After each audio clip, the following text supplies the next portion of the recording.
Imom Ahmad ibn Hanbal vafot etganda o'g'li turadi oldida, Abdulloh. Bir hushidan ketadi, Imom Ahmad bir o'ziga keladi. Ancha yotadi-da, o'ziga keladida, hali yo'q deydi, yana hushidan ketadi. Yana ozgina turib o'ziga keladi, yo'q, hali yo'q deb o'zidan ketadi yana. Yana o'ziga kelganda o'g'li nima deyapsiz dada? Nima deyapsiz? Hali yo'q deyapsiz. Bolam, bilmayapsanmi nima bo'layotganini? Yo'q, bilmayapman dedi. O uyda burchagida iblis turibdi, shayton. Bilasizlar, Imom Ahmadning ustida qanaqa fitnalar bo'lgan. Barmog'ini ishlab turibdi iblis.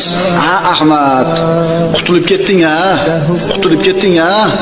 Ya'ni shuncha tuzoq qo'ydim, shuncha azoblarga qo'ydim, shuncha fitnalarga soldim, haqda turib qutulib ketding ha meni fitnamdan. Deganida aytayapman, yo'q, hali yo'q. Hali jonim tanamda turibdimi? Ruhim tanamda turibdimi? Hali fitnadan omonda emasman deyapti. Ma'qulmi? Shuning uchun birodarlar, har kuni biz mana shu narsani esimizdan chiqarmasligimiz kerak. Dunyo fitnasi, ayollar fitnasi, mansab fitnasi, qo'yinki fitna to'lib yotibdi. Alloh o'zi panoh bersin.